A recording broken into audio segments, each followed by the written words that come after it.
Assalamualaikum warahmatullahi wabarakatuh. Di video kali ini kita akan membahas tentang cara instalasi Laravel ya. Jadi di sistem yang saya gunakan ini adalah Windows 10. Tapi untuk sistem lain juga sepertinya tidak terlalu banyak berbeda, tinggal ikuti panduannya saja. Oke, jadi untuk menginstal Laravel, pertama-tama kita butuh yang namanya Composer. Jadi sederhana ya, Composer ini a dependency manager for PHP. Jadi sebuah dependency manager untuk PHP. Jadi kita download di sini. Kalau di Windows tinggal download. Kalau di sistem lain bisa jalankan perintah ini. Kalau tidak salah ini untuk Mac atau Linux ya, kalau tidak salah.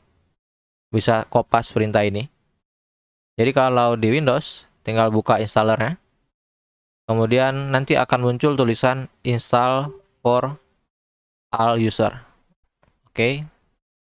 Kemudian tinggal klik next. Kemudian di sini kita harus mempointing atau menunjukkan PHP yang kita gunakan. Jadi di kasus saya menggunakan SAM. Jadi saya arahkan ke program SAM ya, kemudian ke folder PHP, kemudian ke file php.x. Kemudian tinggal next, next, next. Oke. Jadi di sini saya sebenarnya sudah menginstal komposernya. Kita bisa cek di sini di CMD dengan cara composer min-v. Nanti kalau sudah terinstall, dia akan tampil seperti ini. Oke, jadi kalau kalian tidak ada tampilan seperti ini, ada dua kemungkinan. Yang pertama, komposernya belum terinstall. Yang kedua, itu pad di sistemnya itu belum terregister. Jadi kalian bisa install secara manual padnya. Kalian bisa cari di Google untuk tutorialnya. Oke, sekarang saya asumsikan kalian sudah berhasil download komposernya. Sekarang saya buka di sini. Ini adalah dokumentasi dari Laravel ya. Jadi kalian bisa langsung ke Laravel seperti ini. Klik, kemudian dokumentasi. Dia tampilannya sama ya. Dia langsung diarahkan ke dokumentasi untuk instalasi dari Laravelnya. Oke. Di sini dia punya panduan untuk berbagai macam sistem operasinya ya. Ada macOS, Windows. Ini Windows menggunakan Docker. Jadi kalian harus install dulu Docker Desktop. Kemudian ikuti panduannya. WSL2 juga ada di sini. Kemudian Linux. Dan yang terakhir via Composer. Jadi yang akan kita pakai itu melalui Composer. Jadi di sini ada dua cara. Dia melakukan dari Composer secara langsung. Kemudian dengan cara Laravel installer. Dia juga pakai Composer, tapi bedanya di sini kita menggunakan Composernya untuk menginstal installer Laravelnya. Jadi kalau kita menggunakan Composer yang di sini, setiap kali kita membuat proyek baru, kita harus menggunakan perintah ini. Composer create project Laravel/Laravel, kemudian nama proyeknya. Jadi misalkan ya, saya asumsikan di sini, kalian buat perintahnya di sini, saya kopas, dia akan terbuat di users/profil user tersebut, karena default dari CMD dia akan dibuka di sini ya, di profile usernya. Jadi dia akan terinstall di nama profile user tersebut. Jadi di sistem saya namanya Celia. Dia akan terinstall di folder Celia di bagian C. C user Celia itu adalah dia tempatnya diinstal nanti.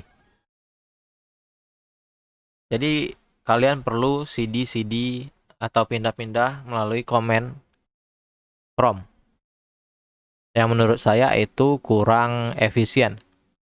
Jadi kalian bisa gunakan cara seperti ini. Kalian buka, kemudian kalian pilih kalian mau install di mana di sini. Misalnya saya di proyek Node. Kemudian tinggal tekan Shift, kemudian klik kanan, lalu buka PowerShell di sini, open PowerShell here.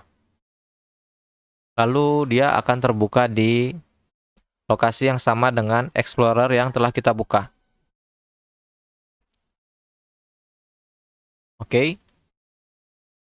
Kalau dijalankan perintah yang ini, dia akan terinstall di bagian di folder Node. Terus ketika dia sudah terinstall, jangan lupa untuk pindah ke folder yang kita buat. Jadi misalkan nama foldernya example app, jadi kita harus pindah ke example app, ke folder example app. Jadi setelah dia selesai, sudah pindah ke example app, kalian bisa gunakan perintah kode spasi titik. Dia akan langsung membuka VS Code di lokasi yang kita jalankan perintah code-nya. Jadi karena dia dibuka di bagian Node, dia akan terbuka bagian Node juga. Oke. Tapi kalau saya pribadi, saya lebih suka pakai yang ini, melalui Laravel installer. Jadi pertama kita install dulu installernya, cukup sekali. Kemudian selanjutnya kita tinggal menggunakan perintah Laravel new. Kemudian nama proyeknya. Kalau dibandingkan dengan yang cara Composer ini perintahnya sangat panjang menurut saya. Jadi lebih enak pakai yang ini. Cukup install installernya sekali, kemudian jalankan perintah ini setiap kali kita pengen buat proyek baru. Kemudian PHP Artisan Serve ini kita gunakan untuk menjalankan local development server kita. Local server atau local host, bebas lah.